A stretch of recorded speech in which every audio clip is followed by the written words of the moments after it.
에스라 9장 1절에서 10절 말씀 같이 봤으면 좋겠습니다. 보실 말씀은 8장부터 9장인데 8장 21절부터 보시면 되고요. 9장 15절까지가 오늘 보시는 날입니다. 그리고 9장 1절에서 9절까지만 볼까요? 9장 1절에서 9절까지. 제가 내일은 새벽 예배 마치고 오후에는 남원을 좀 갔다 와야 될 것 같아요. 우리 남원 식구들이 기도를 하고 싶다는데 그래서 내려오래요. 내려가야죠. 어떡하겠습니까? 그래서 잠시 좀 다녀오겠습니다. 그래서 어떻게 될지 모르지만 그 시작점에 대해서 하나님이 기대를 주시네요. 그래서 얼마나 자주 가게 될지 어떻게 될지 모르지만 하여튼 이번 주엔 좀 잘 다녀와서 하게 되면 뭐 시간 되시는 분들 같이 동참해서 남은 나들이 같이 가도 괜찮을 것 같습니다. 하여튼 내일 잘 다녀올 수 있도록 여러분 기도 부탁드리고요. 그리고 계속 마음을 주셔서 기도 요청을 하는데 우리 김창아라는 청년 아버지 신장 투석 중인데 하나님의 기름 부음과 만지심이 있게 해달라고 여러분 기도해 주시기를 부탁드립니다. 9장 1절에서 9절 우리 그리고 강 집사님께서 계속 기도해 주시고요. 같이 읽겠습니다. 이후에 방백들이 내게 나와 이르되 이스라엘 백성과 제사장들과 레위 사람들이 이 땅 백성들에게서 떠나지 아니하고 가나안 사람들과 헷 사람들과 브리스 사람들과 여부스 사람들과 암몬 사람들과 모압 사람들과 애굽 사람들과 아모리 사람들의 가증한 일을 행하여 그들의 딸을 맞이하여 아내와 며느리로 삼아 거룩한 자손이 그 지방 사람들과 서로 섞이게 하는데 방백들이 고관들이 이 죄에 더욱 으뜸이 되었다 하는지라. 내가 이 일을 듣고 소독과 겉옷을 찢고 머리털과 수염을 뜯으며 기가 막혀 앉으니 이에 이스라엘 하나님이여 말씀으로 말미암아 떠오는 자가 사로잡혔던 이 사람들의 죄 때문에 다 내게로 모여오더라. 내가 저녁 제사 드릴 때까지 기가 막혀 앉았더니 저녁 제사를 드릴 때에 내가 근심 중에 일어나서 속옷과 겉옷을 찢은 채 무릎을 꿇고 나의 하나님 여호와를 향하여 손을 들고 말하기를 나의 하나님이여 내가 부끄럽고 낯이 뜨거워서 감히 나의 하나님을 향하여 얼굴을 들지 못하오니 이는 우리 죄악이 많아 정수리에 넘치고 우리 허물이 커서 하늘에 미침이니이다. 우리 조상들의 때로부터 오늘까지 우리의 죄가 심하매 우리의 죄악으로 말미암아 우리와 우리 왕들과 우리 제사장들을 여러 나라 왕들의 손에 넘기사 칼에 죽으며 사로잡히며 노락을 당하며 얼굴을 부끄럽게 하심이 오늘날과 같으니이다. 이제 우리 하나님 여호와께서 우리에게 잠시 동안 은혜를 베푸사 얼마를 남겨두어 피하게 하신 우리를 그 거룩한 처소에 박힌 목과 같게 하시고 우리 하나님이 우리 눈을 밝히사 우리가 종로를 타는 중에서 조금 소생하게 하셨나이다. 우리가 비록 노예가 되었사오나 우리 하나님이 우리를 그 종살이하는 중에 버려두지 아니하시고 나사왕들 앞에서 우리가 불쌍히 여김을 입고 소생하여 우리 하나님의 성전을 세우게 하시며 그 무너진 것을 수리하게 하시며 유다와 예루살렘에서 우리에게 울타리를 주셨나이다. 아멘. 그 다음에 이제 사실은 9장 1절에서 15절은요 에스라의 회개 기도인데요. 이 회개 기도를 하게 된 이유가 나오고 있어요. 그 이유는 사실은 1장부터 2장에 있었던 이야기부터 사실은 시작되는데 1장에서 2장이 약 4,900명 정도의 사람들이 포로기한테 돌아오게 됩니다. 어마어마하게 많은 인원이죠. 5,000명 이상의 사람이 왔다는 거니까. 근데 그 중에서 레위인이 약 341명 정도가 돼요. 굉장히 극소수인 거죠. 근데 그 이후에 에스라가 귀환을 하게 되는데 에스라가 귀환하던 그때에 에스라와 함께 제2차 포로 귀환은 어제도 말씀드린 대로 458년경이 됩니다. 538년에 1차 귀환이 이루어져서 수룹바벨과 여호수아와 함께 성전 건축, 그러니까 외적인 어떤 형태를 만들었다면 수룹바벨과 여호수아가 죽은 후에 에스라가 와서 458년에 내실 기하러 온 거죠. 근데 기이한 일이 벌어졌어요. 그게 바로 15절 말씀인데요. 8장 15절 볼까요? 8장 15절 말씀. 8장 15절 직전까지 나온 걸 보니까 1절부터 14절까지 돌아온 사람들의 자손의 족보가 나오잖아요. 그죠? 그리고 나서 15절에 다음과 같이 이야기합니다. 읽어볼까요? 내가 무리를 아하와로 흐르는 강가에 모으고 거기서 3일 동안 장막에 머물며 백성과 제사장들을 살핀즉 그 중에 레위 자손이 한 사람도 없는지라. 이 아하와로 흐르는 강가랍니다. 아하와 강에 그 2차 포로 귀환을 마치고 돌아온 사람들을 한 곳에 쫙 모은 겁니다. 그리고 그들을 계수하는 거죠. 왜요? 그들에게 맡은 바 임무가 있으니 그들에게 필요한 역할을 감당하게 하기 위해서. 근데 문제는 아무리 눈치고 찾아봐도 레위인이 하나도 없는 거예요. 처음에 올 때는 한 4,900명 정도 왔을 땐 300명 정도가 레위인이 왔는데 2차 포로 귀환한다고 에스라가 데리고 왔는데 에스라는 먼저 3개월 걸려서 먼저 왔고 이제 지도자니까 먼저 왔겠죠. 먼저 오고 뒤따라온 사람들이 있었는데 뒤따라온 사람들을 누군지를 모르니까 그들을 줄 세워놓고 이제 계수하다 보니까 레위인이 하나도 없는 거예요. 3일을 기다려도 아무도 찾을 수가 없는 거예요. 이게 뭐야? 그러고 나서 사람들을 모아다가 이런 사람 저런 사람 이런 사람 보내달라고 요청을 하고 그래서 이제 추가적으로 포로 귀환을 할 때 레위인을 좀 보내달라고 요청을 해서 포로 귀환 당시에 오지 못했던 레위인들을 데려오는 이야기가 8장 하반장입니다. 그런데 문제는 에스라가 그 사이에 31절에 보니 이렇게 하고 있어요. 31절에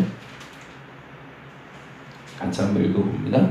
첫째 달 12일에 우리가 아하와 강을 떠나 예루살렘으로 갈세. 그러니까 이제 모든 계수가 끝난 거죠. 그리고 이제 예루살렘 간 이유는 이제 예루살렘에서 예배를 드리려고. 그래서 32절에 보니 이에 예루살렘에 이르러 거기서 3일간 머물고 33절에 제사일에 이제 번제와 속죄제와 상번제를 드려야 되니까 제사일에 우리 하나님의 성전에서 은과 금과 그릇을 달아서 제사장 우리의 아들 무레넷의 손에 넘기니 비니아스의 아들 엘리아살과 레위 사람 예수아의 아들 요사박과 빈누이의 아들 노아야가 함께 있어 모든 것을 다 세고 달아보고 그 무량의 총량을 그때에 기록하였느라. 왜요? 정직하게 하려고. 가져온 것이 있는데 왕이 마음껏 갖다 쓰라고 그랬거든요. 마음껏 에스라에게. 그러니까 에스라가 굉장히 총애를 받았던 사람 같아요. 그래서 그 사람이 돌아올 때 아닥사스다 왕에게 큰 총애를 받아서 너희 성전을 짓고 그 기물이 필요한 게 있으면 마음껏 우리 왕궁에서 갖다 쓰라고 그 복을 받은 겁니다. 그래서 이제 갖고 와서 보니까 이게 양이 꽤 많으니 이걸 쌍세 기록해서 깨끗하게 재정적인 깨끗함을 보존해 낸 거죠. 그리고 나서 번제를 드리는 얘기가 35절, 36절의 얘기가 됩니다. 그런데 얼마나 기뻤을까요? 깨끗한 예물을 가지고 그리고 너무 정성껏 드린 예물을 가지고 첫 예배를 드리면서 이제는 그 예배를 통한 율법과 규례를 말할 수 있는 계기가 생겼습니다. 그런데 문제가 생겼는데 1절에서 2절입니다. 9장 1절에서 2절 같이 한번 읽어보겠습니다. 2일 후에는 뭘까요? 예배를 마치고 예배를 잘 마쳤어요. 그리고 나서 방백들이 내게 나와서 이릅니다. 내게는 누굴까요? 에스라겠죠. 에스라에게 방백들은 지도자들을 말하겠죠. 지도자들이 와서 내게 말합니다. 이스라엘 백성과 제사장들과 레위 사람들이 이 땅 백성들에게 떠나지 아니하고 가나안 사람들과 헷 사람들과 브리스 사람들과 여부스 사람들과 암몬 사람들과 모압 사람들과 애굽 사람들과 아모리 사람들의 가증한 일을 인하고. 그건 뭐예요? 한 사람의 죄가 아니라 어마어마한 많은 죄를 짓고 있더라는 거죠. 근데 그 다음 말이 더 무서워요. 2절 말씀 읽어볼까요? 그들의 딸을 맞이하여 아내와 며느리로 삼아 거룩한 자손이 그 지방 사람들과 서로 섞이게 하는데 방백들과 고관들이 이 죄에 더욱 으뜸이 되었다. 거기다가 주는 줄을 쳐놓죠. 몰랐던 거죠. 에스라는 올 때까지도 잘하고 있다 생각했고 기대를 가지고 왔어요. 그래서 기대를 가지고 와서 백성들을 돌아보고 싶은 마음에 열심히 돌아본 거죠. 그러고 나서 이 백성들을 세울 수 있는 지도자, 그 지도자를 세워야겠다 싶어서 열심히 또 성별했는데 레위인이 하나도 안 보여. 이 사람들은 왜 안 왔어? 그러고 생각하고서 안 왔으니 여기 있는 사람들 레위인 중에 같이 제사 드려야겠다 라고 해서 레위인들을 모아서 그들하고 제사를 드렸는데 사람들이 수근수근 하는 거죠. 왜 수근수근 하나? 레위인들 충분히, 그리고 제사장들 충분히 준비된 사람들하고 예배 드리는데 뭐가 문제지? 라고 생각하며 기쁘게 예배를 드렸는데 사람들이 수근수근하길래 뒤에서 들어보니 이 레위인들이 타락했더라는 거죠. 근데 그 타락한 정도가 백성 중에 으뜸이었다는 거예요. 그냥 얼마나 황당했을까요? 이젠 다 제자리로 돌아갔다고 생각하는데. 그래서 다음 절에 다음과 같이 얘기합니다. 3절과 4절인데 내가 이 일을 듣고 속옷과 겉옷을 찢고 머리털과 수염을 뜯으며 기가 막혀 앉아있어요. 할 말이 없는 거죠. 예배 잘 드린 줄 알았는데 진짜로 이건 새로운 회복이 시작됐다고 기대를 가지고 왔는데 이 허망함을 이룰 바 없는 거예요. 근데 그게 어디까지 이루어지냐면 4절에 보니 이에 이스라엘 하나님의 말씀으로 말미암아 떠는 자가 사로잡혔던 이 사람들의 죄 때문에 다 내게로 모여오더라. 사람이 불안해진 거죠. 말을 해놓고 나서 지도자가 일어나지도 앉지도 않고 쭈그리고 앉아갖고 온몸에 벌거벗고 앉아서 죄를 뒤집어 쓰고 이 허망한 세상 어떻게 해야 되나 막막하다라고 앉아있는데 그 기간이 언제까지냐면 내가 저녁 제사 드릴 때까지 기가 막히게 앉아있었다. 그러니까 할 말이 없었던 거죠.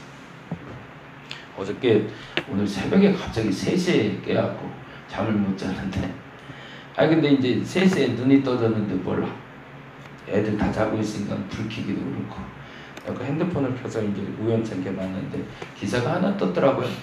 박원순 시장이 이제 뭐 한 달 동안 월세 집에 들어가서 살잖아요. 고생하시더라고요. 옥탑방에서 선풍기 하나 들고 안 하던 일 하려면 고생하시는 거죠. 근데 그 옆에 기사가 하나 떴는데 거기랑 담벼락이랑 붙어있는 집에 41살 된 사람이 죽은 시체가 발견이 된 거예요. 박원순 씨가 얻은 그 집 바로 옆에 한 달을 살았는데 민생을 돌보겠다고 그 집에 살면서 가가호우를 방문하고 그리고 민생 정치하겠다고 사람들 만나고 다녔는데 한 달이 가까우는 이때에 그 바로 옆집에 41살 먹은 한 남자가 죽어서 썩은 내가 나는데도 아무도 모르고 있어요. 얼마나 허망했어요. 한 달 동안 사람들을 본다고 서민들의 정치, 서민들의 삶을 보겠다고 갔는데 내 옆집에서 사람이 죽어서 그래서 12시부터 그 썩은 내를 빼려고 소독을 하는데 냄새가 빠지질 않는데 근데 더 쓸쓸한 건 전기료가 체납이 돼서 600W밖에 더 이상 쓰지 못하겠다고. 이게 전기도 쓰지 못한 거예요. 600W 정도면 냉장고하고 선풍기 돌리면 과거하고 걸린다고 전기가 끊긴다네요. 그 상태로 옆에 있는 걸 보고 이건 정말 등잔 밑이 어둡다고. 우리가 막을 수는 없을 것 같아요. 죄악된 일이 벌어지는 것, 안타까운 일이 벌어지는 것 막을 수는 없을 것 같아요. 근데 조금 더 가까이 있는 일들에 대해서 조금 더 신경 쓰고 우리가 봐야 되지 않을까. 에스라도 살피질 못했던 거죠. 큰 일을 하겠다고 생각하고 왔거든요. 큰 일. 근데 그 대의를 품고 오다 보니까 그 소소한 일에 대해서 막지 못했던 거죠. 우리 집안에 일어나는 일에 대해서 내가 막지 못했던 거예요. 이런 얘기 참 죄송한 얘기지만 세신 문제가 지금 터져서 창피해 죽겠어요. 아주 TV하고 어디하고 아주 난리가 막 도배가 되는데 이럴 때 이거 우린 막지는 못하는데 이때 어떻게 해야 되나. 사실은 그 기분이 에스라거든요. 좀 새롭게 하고 싶어서 옥탑방에 올라간 거고 좀 새롭게 하고 싶어서 막아보겠다고 한 거고 좀 새롭게 하고 싶어서 에스라가 제사도 드리고 사람을 모았는데 뚜껑을 열어보니 너무 썩어 있는 거죠. 너무. 그래서 하루 종일 아무것도 못하고 앉아있다가 그게 한 게 6절입니다. 같이 읽어보겠습니다. 말하기를 우리가 이걸 하기를 원합니다. 그래서 이 얘기를 하는 겁니다. 말하기를 뭐라고 하죠? 나의 하나님이여, 내가 부끄럽고 낯이 뜨거워서 감히 나의 하나님을 향하여 얼굴을 들지 못하오니 이는 우리 죄악이 많아 정수리에 넘치고 우리 허물이 커서 하늘에 미침이니이다. 그럼에도 불구하고 9절, 우리가 비록 노예가 되었사오나 우리 하나님이 우리를 그 종살이하는 중에 버려두지 아니하시고 바사왕들 앞에서 우리가 불쌍히 여김을 입고 소생하여 우리 하나님의 성전을 세우게 하시며 그 무너진 것을 수리하게 하시며 유다와 예루살렘에서 우리에게 울타리를 주셨나이다. 에스라는 그래서 깨달은 거죠. 이걸 막을 수 있는 방법은 없지만 그러나 새롭게 할 수 있는 방법을 알았다는 거예요. 그건 뭐냐면 부끄러워서 기도해야겠고 부끄러워도 기도해야겠다는 거예요. 너무 창피해서 기도를 못하겠는 거예요. 정말 기독교인이라고 말을 못하겠어요. 너무 미안해서 서울시장인데 너무 미안해서 할 말이 없을 거예요. 기독교인인데 너무 미안해서 매스컴에서 떠드는 그 수치스러운 일에 대해서 말을 못하겠어요. 그래도 해야 되는 게 있다는 거죠. 부끄러워도 기도해야 되고 부끄러워서 기도해야 된다는 거예요. 언젠간 바뀌어야 되니까, 언젠가는 이런 일이 이제 더 이상 없어야 되니까, 사각지대에 있는 사람들이 없게끔 하려면 우리가 깨어서 기도해야 될 텐데 에스라는 그걸 알았던 겁니다. 그래서 기가 막혀서 아무것도 못했는데 그래서 기도해야겠다는 거죠. 저와 여러분이 그럴 수 있기를 바랍니다. 할 수 없어서 기도하는 겁니다. 방법이 없어서 기도하는 겁니다. 최소한 우리 마북동에서는 우리 다림목교회가 있어서 근처에 그런 사람 좀 없었다면 이라는 말을, 그래도 다림목교회에 있어서 그거 막았네, 그래도 저 교인이 있어서 그거 막았네 라는 말이 들릴 수 있는 우리 교인들, 우리 성도들, 그리고 우리 교회들이 좀 되었으면 좋겠습니다. 오늘 그렇게 기도했으면 좋겠어요. 주님, 부끄러워서 기도합니다. 주님, 부끄러워도 기도합니다. 왜요? 더 이상 이런 일은 없어야 되니까.